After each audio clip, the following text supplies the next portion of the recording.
Tregua finita tra maggioranza e opposizione in Consiglio Comunale a Nuoro a rompere gli indugi ed invitare la maggioranza che sostiene il sindaco Andrea Soddu a muoversi. Pierluigi Saiu, eletto tra le fila di Uniti per Nuoro. In una nota il consigliere di opposizione sottolinea che a un mese dal ballottaggio in comune sembra ancora tutto fermo. All'interno della maggioranza, scrive Saiu, si sono registrate solo tensioni legate alla spartizione delle poltrone. Serve invece dare l'avvio a quel cambiamento che i cittadini nuoresi si aspettano.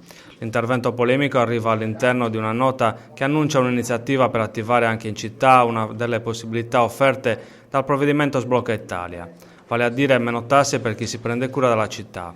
Si tratta di un nuovo modo di pagare le tasse e i tributi che anche Nuoro potrebbe sperimentare, scrive Saiu. A chi si prende cura di strade, piazze, giardini o edifici pubblici, il Comune potrebbe ridurre e persino non far pagare tasi e tari. Per farlo serve un regolamento che Saiu intende presentare insieme ad una mozione. Bocciata invece l'idea della zona franca urbana. Gli interventi, scrive Saiu, potranno riguardare la pulizia, la manutenzione, l'abbellimento di aree verdi, piazze e strade, oppure il recupero e il riuso di aree o immobili inutilizzati. Si tratta di un meccanismo che da un lato permette di pagare di meno, ma dall'altro garantisce al Comune la cura di spazi oggi abbandonati. Durante la campagna elettorale, ricorda Saiu, in tanti hanno chiesto di potersi prendere cura del loro quartiere.